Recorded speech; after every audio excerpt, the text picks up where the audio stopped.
Muy buenos días a todos ustedes. Como ya lo ha dicho la presentación, yo soy de profesión escultor y mi vida la he dedicado desde que estaba en la universidad a los derechos humanos.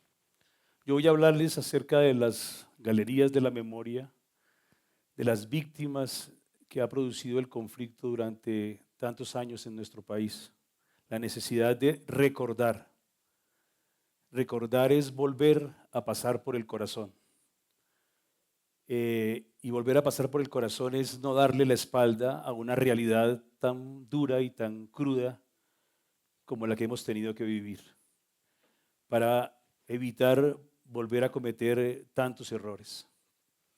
Eh, para poder hablar de las galerías de la memoria, yo tengo que referirme a lo que he hecho yo en esta vida como defensor, porque yo estoy aquí parado en calidad de sobreviviente y, y tomo mi persona para hablar del mundo de los derechos humanos en Colombia, pero ese es un mundo de muchas personas que se han quedado atrás, que han perdido su vida, que la han dado por otras personas. Entonces yo me tomo el atrevimiento de pararme aquí, pero tengo que hacerle un reconocimiento a todas esas personas que me han dejado atrás y que muchos de ellos fueron amigos míos. En ese sentido, tengo que explicar que mi sensibilidad artística la tuve que confrontar con mi sensibilidad social y tuve que tomar partido en un país donde la situación era tan compleja que no podía darle la espalda y tampoco que podía quedarme en el estudio pintando o haciendo escultura. Entonces me fui a la calle a buscar a las organizaciones, a proteger a las personas. En ese sentido, conocí al padre Javier Giraldo, padre jesuita, que hoy es director del Banco de Datos del CINEP, y con él empecé a caminar el mundo de los derechos humanos. Él me formó, él me relacionó con las víctimas a comienzos de los años 80 y emprendí mi camino. Normalmente uno toma el camino en la universidad de ser un activista, defender causas justas, pero yo terminé la universidad y consideré que no era un tema solamente para estar eh, de militante y de activista en la universidad y seguí mi trabajo y lo hice de manera voluntaria porque pues no veía la razón de dedicar todo mi tiempo a eso. Yo quiero hacer un homenaje a estas personas, todas ellas defensoras de derechos humanos: Jesús Abad Gómez, Alirio Pedraza, Trinidad Torres, Javier Barriga, Chucho Peña, Elsa y Mario Calderón, Eduardo Umaña Mendoza y Josué Giraldo. Todos ellos perdieron la vida, fueron asesinados. En un momento de la historia de Colombia en que pensar diferente, en que ser disidente o ser oposición era un peligro, o te encarcelaban o te mataban. Los gobiernos se manifestaban de una manera muy agresiva contra cualquier idea contraria y siempre se utilizó una manera de gobernanza que fue los estados de sitio. Los años 80 fue una época de Colombia muy fuerte y fue necesario que nacieran organizaciones de derechos humanos para proteger a aquellas personas que eran perseguidas y que eran señaladas. Estas personas hicieron eso y por hacer eso perdieron su vida. Entonces, yo quiero hacerles hoy con estas palabras un homenaje y en ese sentido también hablar de aquellas personas que no fueron tan importantes como ellos, sino personas más sencillas que en los territorios en los que yo he tenido que trabajar, como el Catatumbo, como Norte del Cauca, como el Putumayo, como Arauca, como Montes de María, han perdido también la vida, pero nadie se acuerda de ellos. Líderes sociales que defendieron y protegieron a mucha gente y que fueron desapareciendo poco a poco, con los que trabajé. En ese sentido, pues yo considero que debo hacer un homenaje a ellos. Un día alguien me dice, eso que usted hace de manera voluntaria, ¿por qué no viene a hacerlo en una organización de manera permanente y le pagamos? Yo estaba reacio un poco a eso, pero bueno, estaba dedicando casi todo el tiempo de mi vida y tenía que generar recursos en la casa y todo esto. Y finalmente, Gloria Flores Schneider, la directora de la Asociación Minga, me invitó a trabajar con ella. Entonces empezó una nueva etapa que ya no era solamente acompañar a las víctimas directas, sino era trabajar en construcción de políticas públicas, en relacionarme con Naciones Unidas, con la Cruz Roja Internacional, viajar a Ginebra, donde está la Comisión de Derechos Humanos, hablar de recomendaciones internacionales. Me volví un técnico de los derechos humanos, pero eso no significó que abandoné a las comunidades con las que estaba trabajando.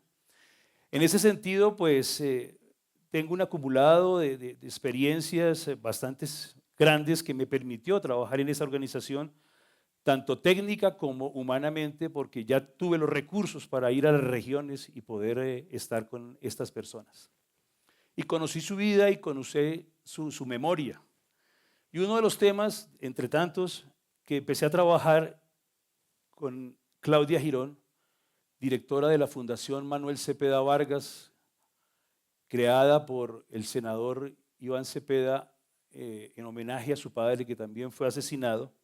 Empezamos a trabajar el tema de la memoria histórica en Colombia a finales de los años 90 y entonces consideramos que era importante que muchas cosas que se ocultaban en Colombia se conocieran, porque en Colombia hay muchas cosas que se saben, pero hay otras cosas que se ocultan, que la gran mayoría de las personas no conocen. Entonces nosotros empezamos sobre todo a hablar de esa memoria y lo que no se conoce es lo que las víctimas han sufrido, porque han sido acalladas, porque han sido silenciadas y porque su voz no hace parte de la historia de nuestro país. Y con Claudia avanzamos en muchas ideas. Como yo era artista, empecé a juntar los temas del arte con los temas sociales y empezamos a diseñar estrategias y una de las estrategias de las que le voy a hablar en este momento, que son las galerías de la memoria.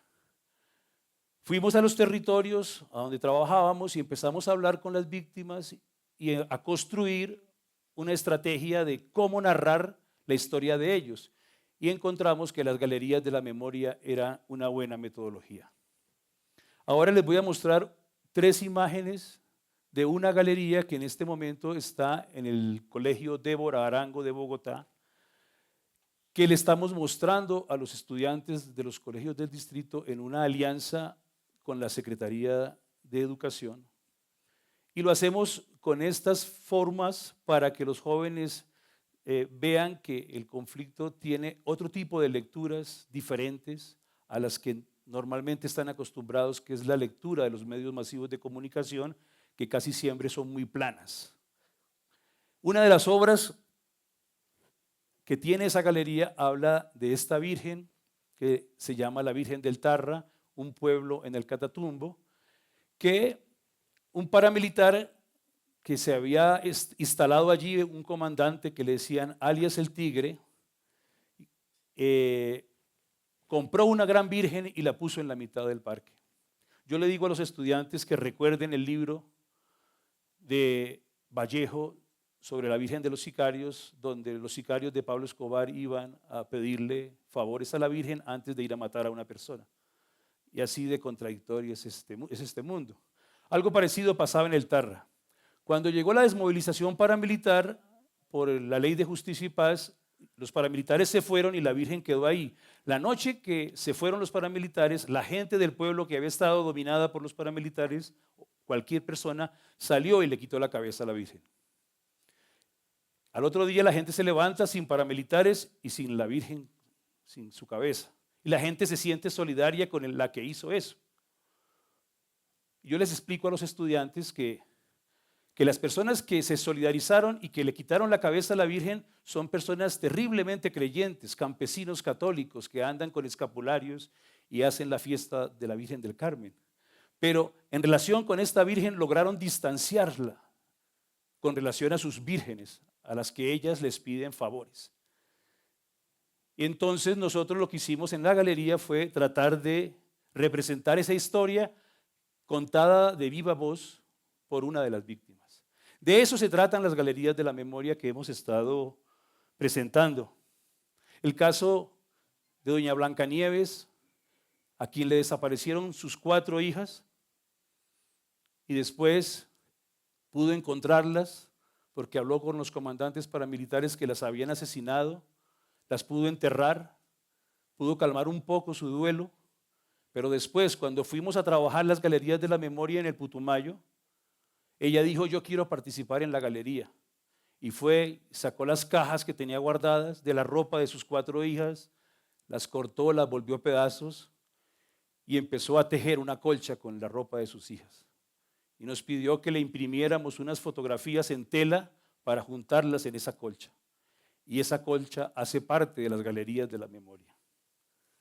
O la historia de la canoa en el río Catatumbo, de un pescador que recogía los muertos y los echaba en la canoa para que no se perdieran en el río y pudiera enterrarlos y ponerles un nombre, o por lo menos que la fiscalía después pudiera encontrarlos. En fin, de eso estamos hablando en los colegios de Bogotá. Vamos con las señoras, las víctimas. Trabajamos con las madres de Soacha, ellas nos acompañan, pero no solamente ellas, otras mujeres que vienen del Putumayo, que vienen de Montes de María, se juntan con nosotros y dan conferencias sobre lo que sucede en el territorio. Y les hacemos un gran maqueta en relieve y ellas empiezan a poner las piezas, las carreteras, las ciudades, y aquí estaban las guerrillas, y aquí estaban los paramilitares, y aquí están las plantaciones de palma, y aquí está el petróleo, y aquí está la guerra. Y mi vida es esto, como Adelaida del Putumayo cuenta cómo fue la masacre del Tigre en el 2002 por parte de los paramilitares. Y los chicos hablan y preguntan y empiezan a conocer la historia de Colombia de esta manera, de viva voz directamente de las víctimas. Hacemos laboratorios de memoria donde, por ejemplo, ponemos una fotografía que fue Premio Nacional de Periodismo que muestra la masacre de la Marquesa, y donde hay un ventilador en esa fotografía y sacamos el ventilador y lo prendemos y se lo ponemos a los estudiantes para que la brisa del ventilador los toque, para que sientan un poco la realidad de su país a la que le han dado tanto tiempo la espalda, sobre todo las ciudades. Y tenemos el costurero de la memoria en el centro de memoria distrital aquí en el cementerio de Bogotá, y con las madres durante un año estamos tejiendo la memoria lentamente, poco a poco, aprendiendo de doña Blanca, que hizo con las telas de sus hijas esa colcha. Es eso lo que he venido a contarles en el día de hoy, una historia que es fundamental para que podamos transitar hacia la paz, para que podamos reconocernos en la voz de los que han estado acallados, de los que han estado silenciados, que tienen una historia muy profunda, muy rica, muy importante que contarle al país para decirles si realmente en Colombia se quiere transitar hacia la paz, se tiene que conocer todas las verdades de los victimarios, las verdades de las víctimas, las verdades abiertas y las verdades ocultas. Yo no sé si las galerías de la memoria son una idea para cambiar el mundo, pero estamos haciendo un esfuerzo hacia allí. Muchas gracias por haber estado aquí con nosotros en el día de hoy.